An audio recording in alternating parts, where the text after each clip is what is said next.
فأنا ناصح لإخواني بالصدع بالحق تبيض وجوههم. السكوت في مسألة الحزبية يضرها، فاصدع بما تؤمر وأعرض عن المشركين. سلامي على دماج ورجالها والشيخ يحيى ودار العلم يا سعد بانيها.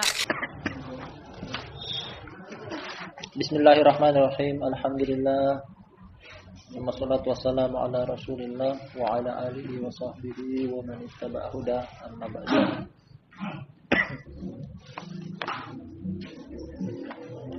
Ikhwan kiram, saudara-saudara yang kami hormati, kita akan lanjutkan kembali pembacaan kitab Ma'alimu Manhaji Ahli Sunnati wal Jamaah, simbol-simbol metode hidup Ahli Sunnah wal Jamaah. Dan judul bab yang tengah kita ambil juga adalah judul bab yang merupakan inti dari tulisan ini.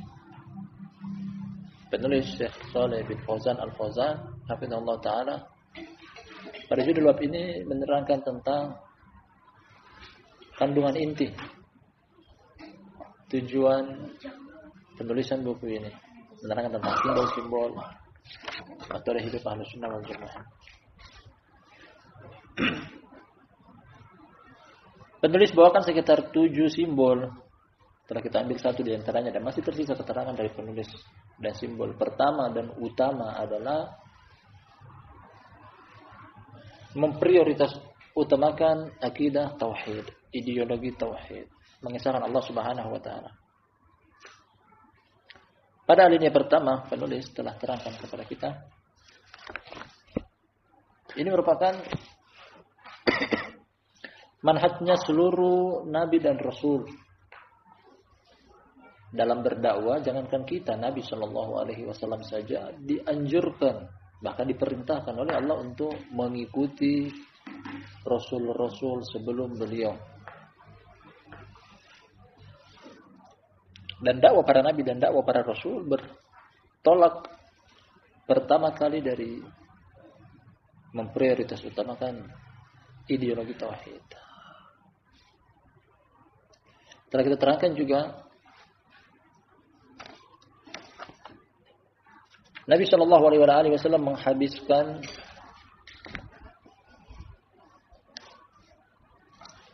masa selama beliau berdakwah dalam kurun waktu 23 tahun, lebih dari setengah beliau menghabiskan hanya untuk mengajarkan tauhid. 13 tahun di kota Madinah belum ada syariat salat, belum ada syariat puasa, belum ada syariat zakat, belum ada syariat haji. Masih berfokus pada rukun Islam yang pertama, yakni kalimat tauhid, la ilaha illallah. Ini juga yang kita jumpai dari ayat-ayat Al-Qur'anul Karim. 114 surat terbagi menjadi 2 kategori, ada surat-surat Makkiyah, ada surat-surat Madaniyah. Kalau kita membaca dengan terperinci, surat-surat Makkiyah berisikan tentang pengajaran akidah, pengajaran tauhid. Sedangkan surat-surat Madaniyah yang turun setelah hijrah Nabi SAW di kota Madinah lebih dominan menyinggung tentang hukum-hukum. Kita akan baca setelahnya. Dalil pertama berupa ayat telah kita baca, kita akan baca dalil dari hadis penunjang akan judul bab ini. Kata Syekh Shalih bin Fauzan Al-Fauzan hafizahullah taala, "Walamma ba'atha Rasulullah sallallahu alaihi wasallam Mu'adzan ila al-Yaman, qala lahu." Ketika Nabi sallallahu alaihi wasallam mengutus Mu'adz ke negeri Yaman dengan 2 maksud dan tujuan. Pertama, untuk berdakwah. Jadi Mu'adz bin Jabal adalah dai. Kepergian dia ke negeri Yaman untuk melebarkan sayap-sayap dakwah Islam.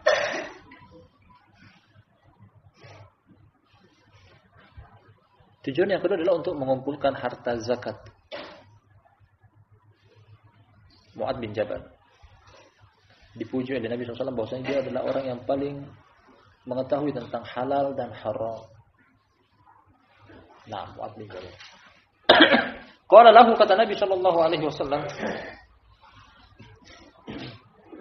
Jadi Nabi SAW memberikan kepada dia semacam briefing pengetahuan dasar. Hal-hal apa saja yang hendaknya engkau dakwakan ketika engkau berangkat ke negeri Yaman. Nabi SAW berkata kepada dia, innaka ta'ti qauman min ahlil kitab, fad'uhum ila syahadati an la ilaha illallah wa anni rasulullah. Kita artikan dulu.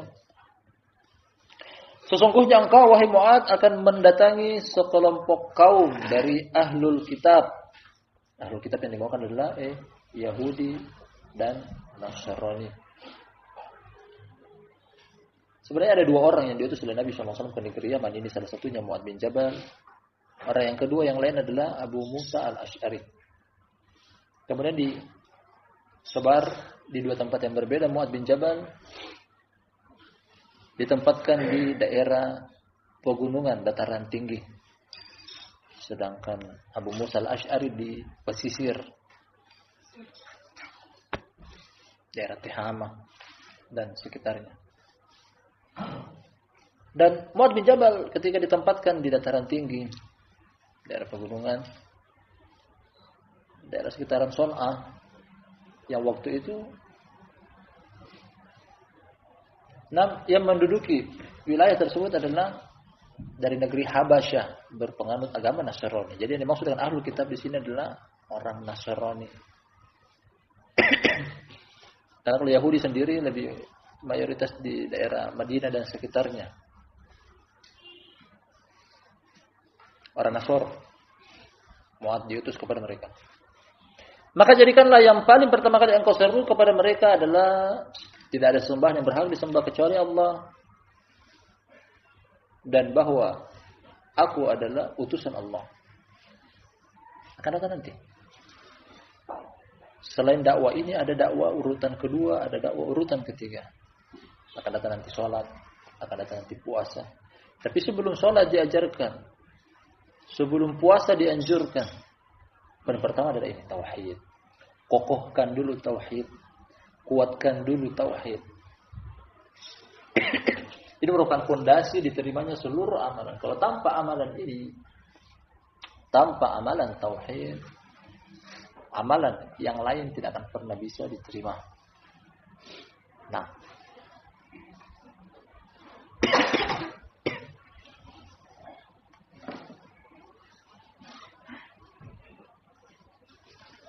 dan hendaknya ini merupakan simbol yang ada pada diri Ahlus Sunnah. Kalau kita mengaku Ahlus Sunnah wal Jamaah, hendaknya metode ini kita pakai. Tauhid dulu di puasa. Tauhid. Kalau kita tidak mampu untuk berdakwah, dakwah adalah wajib. Kalau kita tidak mampu untuk berdakwah ke halayak, karena ini paling minimnya dalam ruang lingkup rumah tangga. Apa yang kita tahu tentang tauhid Allah, kita dakwakan kepada istri kita, kita dakwakan kepada anak kita.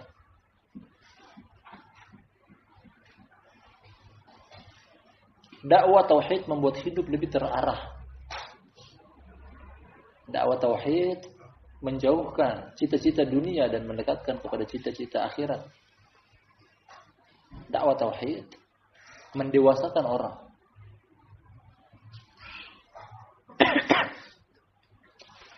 Kenalkan kepada dia. Karena dua perkara yang disebutkan di sini tauhid tentang Allah dan Rasulullah sallallahu alaihi wasallam, yaitu kalimat syahadat.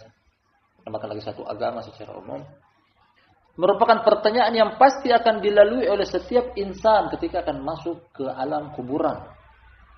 La ilaha illallah Muhammadur Rasulullah. Ketika di alam kuburan, 3 pertanyaan akan sampai kepada kita.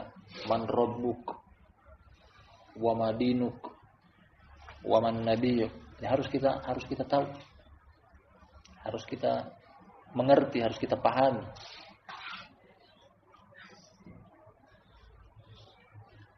Percuma seseorang memiliki tingkatan pendidikan yang tinggi dari sisi kehidupan duniawi, memiliki gelar, memiliki titel, tapi kalau jahil terhadap Robnya, tidak ada guna. Jahil terhadap agama, tidak ada guna. Jahil terhadap Rasulullah sallallahu alaihi wasallam tak berguna.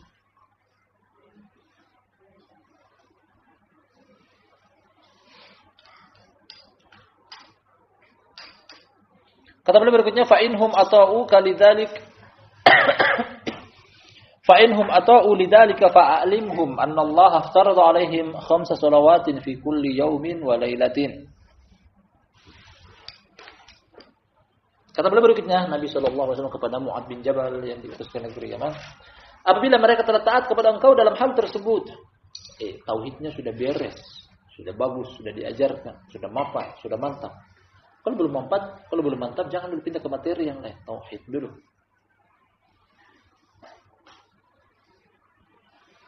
Kalau mereka taat kepada engkau dalam hal tersebut, ajarkan Allah, ajarkan Rasulullah, beritahukanlah kepada mereka bahwasanya Allah mewajibkan kepada mereka dalam sehari semalam 5 waktu salat. 5 waktu salat. Yani subuh, zuhur, asar, maghrib, dan isya. Ya, urutan rukun Islam yang tepat, mulai dari 2 kalimat syahadat, kemudian setelah itu salat.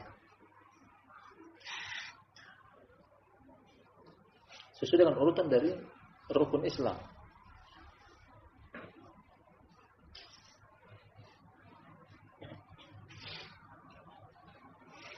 Terangkan tentang pentingnya peranan sholat dalam Islam.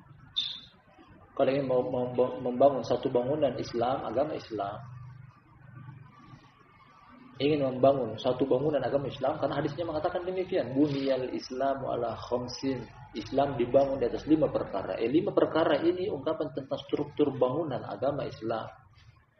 La ilaha illallah seperti pondasi. Pondasinya dulu ada. Kalau membangun bangunan tanpa pondasi dengan waktu yang sangat singkat, roboh.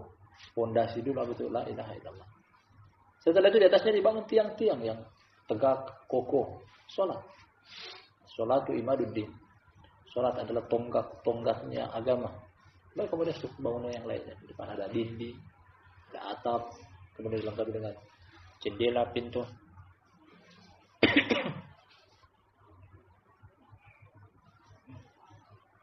Dan pendapat yang paling tepat tentang orang yang meninggalkan sholat, hukumnya adalah kafir. Baik itu alasannya sekedar malas-malasan ataupun mengingkari tentang kewajibannya. Pendapat yang paling dekat kepada kebenaran, hukumnya adalah kafir. Makanya satu hal ini barakallahu fikum jami'an termasuk perkara yang Nabi SAW mengizinkan untuk memukul putra-putri kita ketika mereka meninggalkannya. Masih sangat muda beliau. Satu hal ini dalam rukun Islam diizinkan untuk dipukul. Jadi mendidik sholat, mendidik dengan kekerasan. Dalam hadis Abdullah bin Amr bin As dalam Sunan, kata Nabi SAW, muru abna'akum bis sholati wa hum abna' sab'in wadribuhum 'alaiha wa hum abna' ashrin wa farriquhum fil madaji'. Kata Nabi SAW, perintahkanlah putra-putri kalian untuk menegakkan sholat ketika sampai umur 7 tahun. Penganut agama Islam, pelaku dakwah salafi, umur 7 tahun tidak ada lagi anak-anak yang main-main dalam sholatnya. Dilatih, diajar. Bukan nanti besar umur 14 tahun baru diajar, sudah terlambat. Menurut hadis ini 7 tahun. Dilatih. Nah, kalau bisa ini kita hidupkan di komunitas kita, Ahlussunnah wal Jamaah. Orang tua hendaknya peka, sadar bahwasanya anak dia putra dia, putri dia tanggung jawab. Jadi hendaknya dia sholat, anaknya dia di samping. Jadi kalau seandainya bermain, dia tanggung jawab. Anaknya dia di samping dia.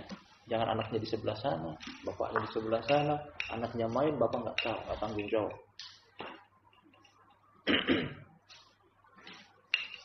Kecuali sisakan sekitar 3 orang di belakang imam, karena posisi itu nggak boleh diduduki kecuali orang-orang. Nah, dari hadis Nabi SAW kata beliau, liyalini ulul ahlami wa nuha. Hendaknya yang berada di posisi belakang imam dari kalangan orang yang berakal dan dewasa. Pengganti imam ketika imam mungkin batal wudunya kemudian dia terpaksa harus meninggalkan sholat, berarti yang posisi itu adalah orang yang memiliki hafalan Al-Quran, orang dewasa, bukan anak-anak. Terus ada 3 orang pertama di belakang posisi imam. Tidak boleh ada posisi anak-anak di situ. Lanjutan dari saya tadi kita terjemahkan kata Nabi SAW, wadribuhum 'alaiha wa hum abna ashrin. Dan Boleh memukul mereka ketika mereka mencapai umur 10 tahun. Ya, pukul ketika main-main dalam sholat. Umur itu juga sudah dilatih. Dilatih seluruh hal yang berkaitan dengan seputar sholat. Dilatih anak kita untuk sholat sunnah. Jangan terus ada anak yang sudah sampai umur 18 tahun, 19 tahun. Tidak pernah terlihat sholat sunnah. Semenjak itu diajarkan tentang wudunya. Mulai dari penunjang sholat pertama wudu, diperbaiki wudunya, sholatnya. Masuk mencakup seluruhnya sholat fardu, sholat sunnah. Ketika mencapai umur 10 tahun, kelas tidak ada lagi yang bermain-main dalam sholatnya.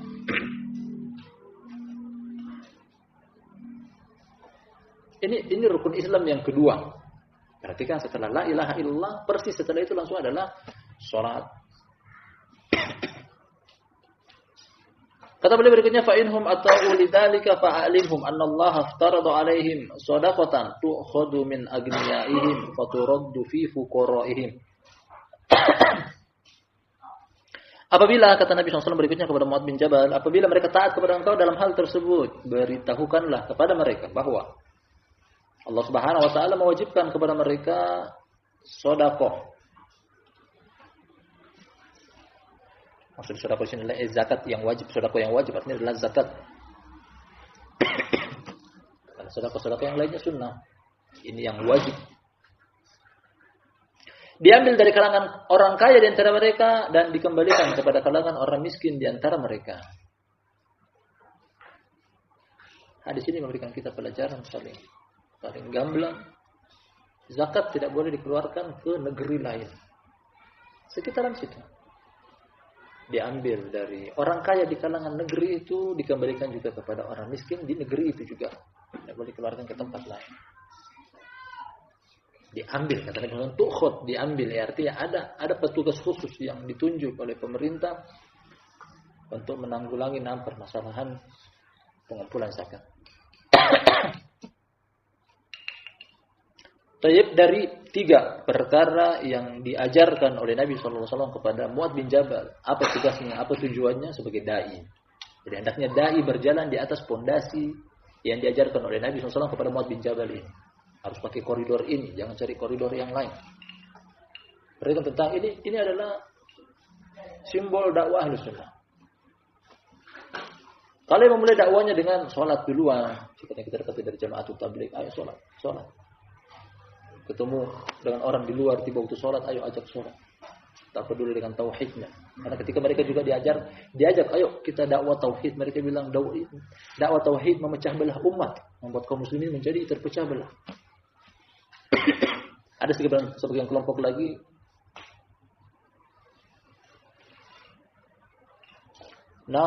yang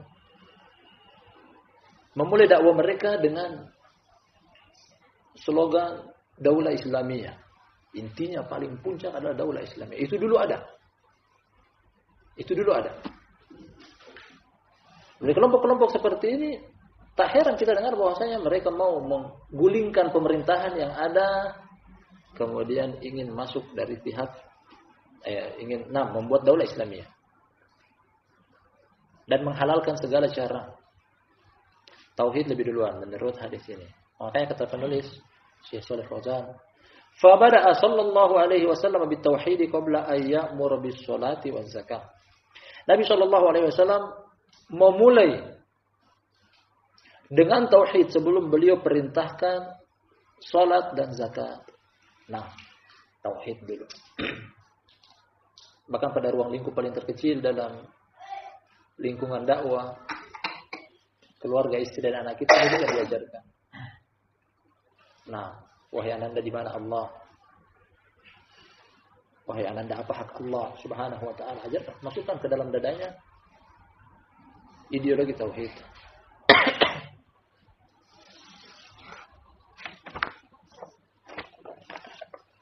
Kata beliau berikutnya pada halaman setelahnya, hadza manhajus salafi. Ini adalah metode hidup salaf. Nah, yang mengaku salafi hendaknya berjalan di atas koridor ini. Berjalan di atas manhaj ini.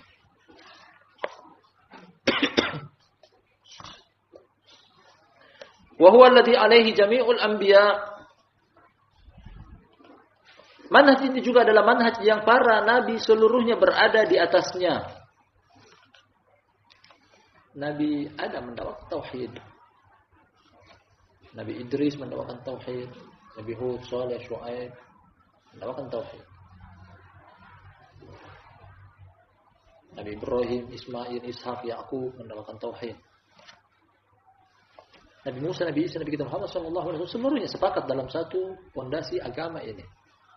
Meskipun kata Allah Subhanahu wa taala dalam surat Al-Maidah, "Likullin ja'alna minkum syir'atan wa minhaja." Ya, masing-masing dari kalian wahai para nabi, kalian punya syariat tersendiri. Punya metode ibadah tersendiri. Tapi mereka sepakat dalam satu fondasi dari Allah Subhanahu wa taala, yakni tauhid. Fondasi ini tidak ada berselisih mereka. Makanya kata Nabi SAW dalam hadis Abu Hurairah dalam Sahih, kata beliau, "Nahnu ma'syaral anbiya auladun li allad. Ummahatuna syatta wa dinuna wahid."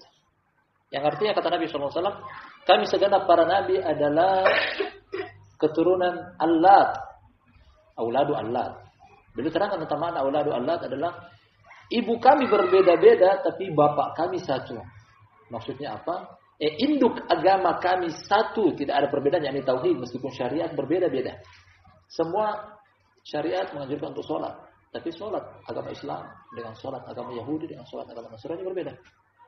Begitu juga berpuasa, sama-sama berpuasa, tapi puasa agama Yahudi, puasa agama Nasrani, puasa agama Islam, berbeda. Meskipun beda syariat-syariat, tapi pada pondasi, mereka bersatu pada pondasi yang sama, yakni tauhid. Wa khatamuhum Muhammad sallallahu alaihi wasallam. Manhaj ini juga adalah manhaj yang para nabi berada di atasnya, sekaligus juga penutup para nabi, yakni Muhammad sallallahu alaihi wasallam. Wa huwa al-bada'atu bi islahil aqidah. Dan manhaj salaf adalah manhaj yang memulai dengan perbaikan terhadap akidah. Revolusi akidah dulu. Revolusi ideologi. Subhanallah, yang kami dapati dari Syekh Jamilur Rahman Qorin sezaman dengan Syekh Mukbil di Madinah Jami'ah Islamiyah. Syekh Mukbil pulang kembali ke Yaman, beliau berdakwah. Kemudian Syekh Jamilur Rahman setelah dari Madinah beliau juga pulang kembali ke Afghanistan. Masih perang Uni Soviet. Beliau kembali dari Madinah datang ke Afghanistan. Negara sudah amburadul, dikuasai oleh Uni Soviet waktu itu. Yang berpindah menjadi Rusia karena negara-negara Islam pecahan dari Uni Soviet ketika itu dijajah oleh Rusia. Termasuk Afghanistan dijajah oleh Rusia. Tapi ketika Syekh Jamilur Rahman masuk, beliau katakan bahwasanya kita ketika jihad dengan masa sekarang ini, dengan keadaan seperti ini, kita akan mati konyol.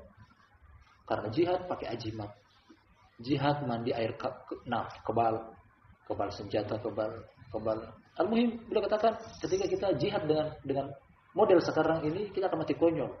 Akhirnya beliau tidak pedulikan yang namanya jihad karena pemerintahan juga masih ada, masih berdiri tegak.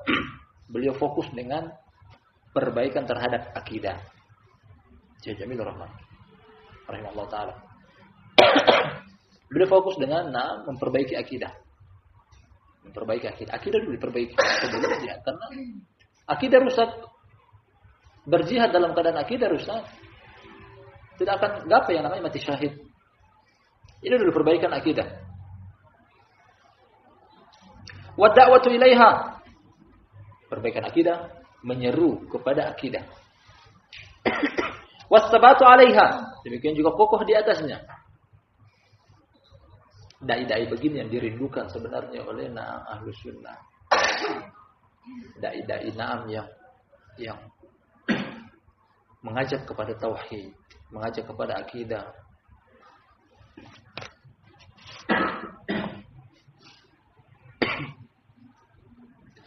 Wa ma'rifatu ma yudadduha wa yufsiduha. Demikian juga pengenalan terhadap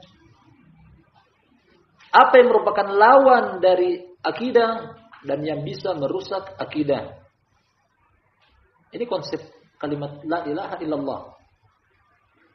Ya, konsep kalimat la ilaha illallah di dalam terdapat dua rukun. Yang pertama penafian, kemudian isbat. Yang dikemas dalam kemasan berbeda oleh Syekh Albani rahmatullahi alaih dengan istilah beliau at-tasfiyah wa tarbiyah. Tasfiyah wa tarbiyah. Tasfiyah diambil dari kata sufi, artinya membersihkan. Tarbiyah diambil dari kata robba, artinya mendidik. Sebelum mendidik, bersihkan dulu. Ini penting. Karena ketika dakwah dimulai langsung sholat, akan datang kepada kita mungkin kuburiyun, hizbiyun. Nah, ketika tidak dibersihkan dulu akidah tong sampah jadinya amburadul bersatu di situ. Nah, seperti ini dakwah jamaah itu terlalu bahaya. Makanya ketika berkumpul dalam satu majelis, kita lihat terkadang sholatnya berbeda. Karena mereka bingung. Nah, silakan sholat dengan sholat engkau sendiri. Silakan ibadah engkau sendiri. Yang penting kita bersatu atas kalimat Islam. Tapi tidak. Ahlu sunnah wal jamaah yang menggunakan metode salaf, akidah dulu disatukan. Hati dulu disatukan. Karena kalau hati berbeda, tidak akan terarah. Satu mau ke kiri, satu mau ke kanan. Satunya mencari Allah, satunya mencari dunia, satunya mencari harta. Tidak akan ketemu. Akidah dulu. Disatukan persepsi. Ini konsep kalimat la ilaha illallah adalah ini tasfiyah wa tarbiyah. Jadi sebelum ditarbiyah, sebelum disirami dengan siraman tauhid, bersihkan dulu dari hal-hal yang bisa mengganggu kelancaran tauhid. Dibuang yang namanya syirik dengan segala macam syirik asghar, syirik akbar. Dibuang tentang ambisi-ambisi duniawiyah. Dalam agama tauhid tidak ada cita-cita dunia.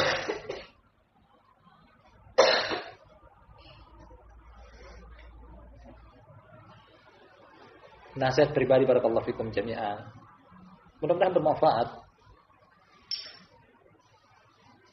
Dengan mengharap pahala dari Allah Subhanahu wa taala sekaligus mengkokohkan dakwah insyaallah di tempat sini. Nasihat lillahi taala. Tidak akan jadi yang namanya anak sunni salafi kalau masih belajar di tempat yang merusak akidahnya. Tidak akan jadi wallah. Karena kita tahu sendiri bahwa kita pernah terjerumus ke dalam jurang tersebut. Termasuk kita akan dijuluki pengkhianat ketika kita pernah terjerumus, kemudian Allah selamatkan kita dari situ. Mungkin antum tahu apa yang Anda maksudkan. Kemudian kita sendiri menjerumuskan anak kita di situ. Namanya tidak amanat. Tidak amanat. Anda tahu sendiri bahwasanya di sekolah sana diajarkan tentang kesyirikan. Wallah kesyirikan. Hormat kepada bendera. Ini syirik, mengagungkan selain Allah Subhanahu wa taala. Di sekolah diajarkan tentang akidah yang rusak, menyelisihi Al-Qur'an dan As-Sunnah. Di sana mengajarkan bahwasanya manusia berasal dari kera, teori Darwin. Padahal Al-Qur'an mengatakan bahwasanya Allah menciptakan manusia paling pertama kali dari Nabi Adam. Di dalam sekolah diajarkan tentang tata surya menyelisihi Al-Quran. Betul-betul menyelisihi Al-Quran 360 derajat. Tata surya menurut ilmu pengetahuan alam di sekolah mengajarkan bahwa bumi yang berputar mengelilingi matahari. Padahal yang tepat adalah matahari yang berjalan. Dalam surat Yasin kata Allah Subhanahu wa taala, "Wasyamsu tajri limustaqarril laha dzalika taqdirul azizil alim." Matahari yang beredar, berjalan. Ini jelas sekali, matahari yang berjalan. Al-Qur'anul Karim mengatakan demikian. Nah, dzalika taqdirul azizil alim. Pemahaman saya seandainya bumi yang berputar, jangankan berputar, goncang satu skala Richter saja, bagaimana rasanya? Jadi wallahi di sekolah tidak diajarkan kebaikan. Ada ikhtilat, campur baur laki-laki dengan perempuan, pakaian yang menyelisih syariat. Ya, kita katakan dengan mengharap pahala dari Allah Subhanahu wa taala, mudah-mudahan nasihat tersebut bermanfaat. Nah, kita termasuk mengkhianati anak-anak kita. Kita sudah tahu di situ salah, malah kita menjerumuskan mereka dalam kesalahan tersebut. Barakallahu fikum jami'an. Jadi tentang akidah, konsep dakwah tauhid adalah tasfiyah dan tarbiyah. Tasfiyah dan artinya tasfiyah adalah yang membersihkan dulu dari hal-hal yang bisa merusak akidah, kemudian baru kita tarbiyah, masukkan tentang akidah yang tepat. Sama dengan konsep ilmu kesehatan. Kita jaga anak kita untuk tidak sakit. Tapi kita berikan kepada dia asupan-asupan yang membuat dia sakit, makanan-makanan yang bisa merusak, bisa mengganggu kesehatan dia. Tidak ada guna. Tidak akan tercapai yang namanya anak kita sehat kalau kita memberikan kepada dia mungkin asupan gizi yang tidak lengkap, tidak sempurna. Yang kita inginkan anak kita sehat, tapi berikan kepada dia apalagi makanan zaman sekarang yang terdapat 4P, pengawet, pewarna, penguat rasa, penyedap rasa. Kalau kita inginkan anak kita sehat, jaga dari hal-hal yang merusak kesehatan dia. Termasuk ini juga. Kalau kita mau anak kita itu dididik di atas salafi, sunni, jauhkan dia dari akidah-akidah yang bisa merusak akidah sunni salafi. Wa min anwa'i syirki billahi azza wa jal. Dan di antara jenis kesyirikan kepada Allah Subhanahu wa taala, ini termasuk hal yang merusak akidah, merusak tauhid. Jenis-jenis kesyirikan. Wa ma'rifati ma yang kusuha minal ma'asi wal bid'ah wal muhdatsat. Demikian juga memberikan pengenalan terhadap hal-hal yang bisa mengurangi nilai-nilai kemurnian tauhid seperti kemaksiatan, kebid'ahan dan perkara-perkara yang baru di dalam agama. Nah, syirik dan kufur menghabiskan, mencabut dari akarnya tauhid. Syirik dan kufur. Ada juga yang bisa mengurangi nilai kemurnian tauhid. Ini pun kita hindarkan kepada anak-anak kita, putra-putri kita, anak didik kita. Nah, termasuk dalamnya adalah kebid'ahan, kemaksiatan, dan perkara-perkara yang baru di dalam agama. Alhamdulillah, penulis ajarkan kepada kita dengan begitu gamblangnya manhaj salaf. Tidak ada keraguan sedikit pun, tidak ada kesamaran sedikit pun. Seperti ini adalah manhaj salaf. Siap kita menjadi salafi sejati, amalkan ini. Kalau tidak, wallahi kita cuma sekedar pengakuan. Begitu banyak orang di sana mengaku salafi, tapi yang membuktikannya adalah amalan. Syekh Hafizahullah Ta'ala, beliau pernah fatwakan termasuk perkara yang keliru dan salah. Nah, apalagi zaman sekarang paling sering itu kita dengar slogan-slogan, entah dengan stiker, entah dengan spanduk, entah dengan sablon di pakaian. Terkadang kita jumpai dia, aku salafi. Nah, aku sunni. Atau mereka tulis di halaman-halaman buku mereka bahwasanya aku sunni salafi misalnya. Syekh mengatakan bahwasanya Allah Subhanahu wa taala tidak pernah mensyariatkan untuk pengakuan seperti itu. Tidak akan ada yang namanya pahala dari hal tersebut. Tapi yang dituntut dari kesalafian dan kesunnian adalah amalan seseorang. Engkau kalau beramal dengan amalan salafi, itulah salafi. Yang dinilai adalah amalan. Bukan cuma sekedar pengakuan dengan lisan.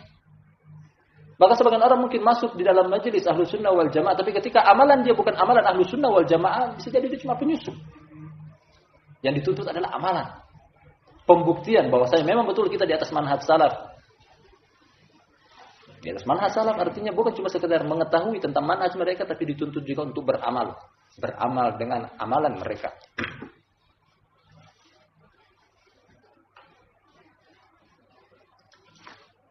Kata beliau berikutnya pada alinea yang baru.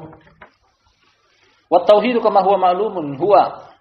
Beliau masuk mulai menerangkan tentang apa itu tauhid secara singkat dan ringkas karena buku ini juga terlihat sangat tipis. Tidak secara panjang dan lebar, tapi beliau akan singgung sedikit tentang tauhid. Dan tauhid sebagaimana yang diketahui adalah tauhid. Ini beliau akan terangkan tentang pengertian atau definisi tentang tauhid. Yaitu ifradullahi jalla wa ala bil ibadah.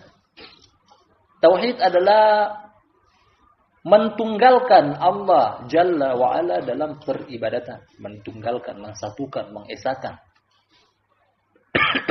Nah, makna dari tauhid ini jadikan Allah satu-satunya tujuan hidup kita. Jangan menduakan Allah dalam tujuan peribadatan.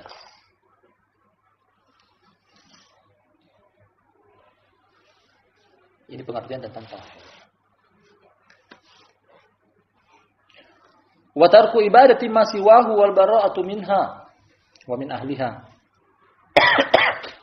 Masih lanjutan dari definisi tauhid adalah meninggalkan peribadatan selainnya dan berlepas diri dari peribadatan selain Allah dan berlepas diri juga dari pelaku peribadatan selain Allah. Ini yang penting. Jadi kita akan perinci dari perkataan beliau di atas tauhid. Pertama, mentunggalkan Allah dalam beribadah. Ini satu. Tidak cukup sampai di sini saja, bahkan harus datangkan dari yang berikutnya. Pertama, tauhidullah adalah beribadah kepada Allah saja. Kemudian yang kedua, wa tarku ibadati ma siwa. Nah, meninggalkan peribadatan selain Allah. Inilah dimaksud dengan konsep la ilaha illallah, terdapat dua rukun. Yang pertama penafian, yang kedua isbat. La ilaha, tidak ada sembahan. Kita nafikan seluruh sembahan. Tidak ada sama sekali. La ilaha. Kemudian kita tetapkan hanya satu, illallah, hanya satu saja yang diibadahi, yakni Allah. Inilah konsep la ilaha illallah, tidak bisa dipisah satu sama yang lainnya, terdapat dua rukun, penafian dan isbat. Makanya makna la ilaha illallah beliau tanggaskan di sini makna la ilaha. Pertama, ibadah hanya kepada Allah, kemudian yang kedua tinggalkan seluruh sesembahan selain Allah. Baik itu berupa benda hidup ataupun benda mati, pepohonan, bebatuan. Bahkan ketaatan, ketika taat kepada makhluk dengan tujuan bermaksiat kepada Allah, ini pun terdapat unsur kesyirikan di dalamnya. Mentaati makhluk dengan maksud bermaksiat kepada Allah, ini pun terdapat unsur kesyirikan di dalamnya. Adi bin Hatim radhiyallahu anhu, ketika dia masih beragama Nasrani, dia datang ke kota Madinah ingin menebus saudari. Karena ketika itu saudari dia, kakak perempuannya dia, ditawan oleh Nabi SAW sebagai tawanan perang. Adi bin Hatim datang sebagai penganut agama Nasrani, datang ingin menebus. Dia masih menggunakan salib di kalungnya, menggunakan kalung salib, rosario. Dia mendengar Nabi SAW membacakan ayat dari surat At-Taubah, kata Allah Subhanahu wa taala, ittakhadhu ahbarahum wa ruhbanahum arbaba min dunillah wal masih ibn Maryam. Mereka, yakni orang-orang Nasrani, menjadikan alim ulama mereka, ahli ibadah mereka disembah selain Allah Subhanahu wa taala. Disembah selain Allah. Menurut Adi bin Hatim, dia memberikan sanggahan kepada Nabi SAW, wahai Rasulullah, kami tidak sujud kepada pendeta, kami tidak sujud kepada alim ulama atau ahli ibadah. Kami tidak sujud kepada pendeta, tidak sujud kepada pastor, tidak sujud. Karena dari ayat itu seakan-akan yang dimaksud dengan ibadah adalah seperti ini. Ittakhadhu ahbarahum wa ruhbanahum arbaba min dunillah. Mereka, yakni orang Nasara, menjadikan alim ulama mereka, ahli ibadah mereka disembah selain Allah. Adi bin Hatim mengatakan, ya, kami tidak sujud kepada mereka. Kenapa? Al-Quran mengatakan kami beribadah kepada mereka. Kemudian Nabi SAW memberikan pengarahan, pencerahan kepada Adi bin Hatim yang waktu itu masih beragama Kristen. Bukankah ketika alim ulama ahli ibadah menghalalkan apa yang Allah haramkan atau mengharamkan apa yang Allah halalkan, kalian taati dan ikuti? Iya betul. Itulah beribadah, bentuk ibadah kalian kepada pendeta dan alim ulama dan ahli ibadah. Jadi taat kepada makhluk dengan tujuan untuk bermaksiat kepada Allah, ini termasuk unsur kesyirikan. Termasuk unsur kesyirikan. Taat kepada pemerintah dengan tujuan bermaksiat kepada Allah Subhanahu wa taala, ada unsur kesyirikan di dalamnya. Sama misalnya istri yang harus taat kepada suami, tapi ketika suami menganjurkan untuk bermaksiat kepada Allah dan istri taat, ini pun terdapat unsur kesyirikan. Sama juga anak memiliki hak, maksud kami anak memiliki kewajiban untuk taat kepada orang tua, tapi ketika orang tua menganjurkan untuk bermaksiat kepada Allah dan anak taat, ketaatan ini pun terdapat unsur kesyirikan. Hal ini semuanya ditinggalkan. Kata beliau, memurnikan tauhid artinya adalah beribadah hanya kepada Allah, tinggalkan seluruh peribadatan kepada selain Allah. Takut hanya kepada Allah, mengharap hanya kepada Allah, cinta hanya kepada Allah, dan seluruhnya. Seluruhnya taat kepada Allah, ikuti Allah, tidak ikuti selainnya. Nah, ini makna daripada tauhid. Lanjutnya lagi, kata beliau, ada dua tadi yang kita kaji tentang unsur Lengkapnya tauhid seseorang adalah beribadah kepada Allah, meninggalkan peribadatan kepada selain Allah. Termasuk peribadatan di saya tadi, mengharap, cinta, benci karena Allah. Cinta karena Allah, benci karena Allah, menggantungkan hati kepada Allah, meminta rezeki kepada Allah, meminta keselamatan kepada Allah, meminta ditolaknya mudarat kepada Allah. Tambahkan lagi yang berikutnya, dan ini tak kalah pentingnya, wal bara'atu minha wa min ahliha. Berlepas diri juga dari pelaku kesyirikan. Berlepas diri. Jadi ketika kita benci syirik, tapi ternyata jasad kita masih mau bergaul dengan pelaku kesyirikan, ini pun belum memurnikan tauhid. Belum memurnikan tauhid. Makna memurnikan tauhid adalah ini dia. Ibadahnya kepada Allah, meninggalkan sesembahan kepada selain Allah, meninggalkan seluruh sesembahan kepada selain Allah. Kemudian yang berikutnya juga adalah menanamkan loyalitas dan kebencian berdasarkan tauhid. Artinya, kalau dia adalah pelaku tauhid, kita cintai dia. Ketika dia adalah penyelisih tauhid, pelaku kesyirikan, dibenci, ditinggalkan. Kita katakan benci meskipun dia adalah anggota keluarga kita. Makanya Nabi Ibrahim alaihissalam dikatakan Khalilur Rahman karena dia tidak segan-segan. Bapak kandung dia sendiri dia katakan dalam surat Al-A'raf. Nah, surat Al-An'am maksudnya kata Allah Subhanahu wa taala, wa id qala Ibrahimu li abihi azar atattakhidhu asnaman aliha inni araka wa qaumaka fi dhalalin mubin. Ketika Ibrahim berkata kepada bapaknya, apakah engkau menyembah sesembahan selain Allah Subhanahu wa taala? Kemudian apa kata Ibrahim? Tidaklah aku menganggap engkau kecuali engkau adalah orang yang sesat. Nabi Ibrahim mengatakan bapak kandungnya sesat. Nabi Ibrahim mengatakan bapak kandungnya sesat. Dan ini konsekuensi dari tauhid. Murni tauhid seseorang apabila dia juga harus membenci para pelaku kesyirikan. Meskipun itu adalah anggota keluarga kita. Kama qala ta'ala, sebagaimana Allah Ta'ala berkata, wa laqad ba'atsna fi kulli ummatin rasulan an i'budullaha wajtanibut taghut. Sungguh kami telah mengutus pada masing-masing umat satu orang rasul. Masing umat ada satu rasul. Setiap waktu dan setiap tempat. Apa isi dakwah mereka? An i'budullaha wajtanibut taghut, agar mereka beribadah kepada Allah saja dan menjauhkan taghut. Taghut adalah peribadatan kepada selain Allah seluruhnya. Taghut. Wa qala ta'ala, demikian juga kata Allah yang Maha Tinggi, wa'budullaha wa la tusyriku bihi syai'an. Beribadahlah kepada Allah dan janganlah menyekutukannya dengan sesuatu apapun. Ini merupakan konsep kalimat la ilaha illallah, terdiri dari dua rukun. Kalau pada kalimat la ilaha illallah, penafian kemudian penetapan. Namun pada ayat surat An-Nisa, wa'budullaha wa la tusyriku bihi syai'an, dikedepankan penetapan beribadahlah kepada Allah saja. Kemudian disusul dengan penafian, wala tusyriku bihi syai'an, dan janganlah menyekutukannya dengan sesuatu apapun.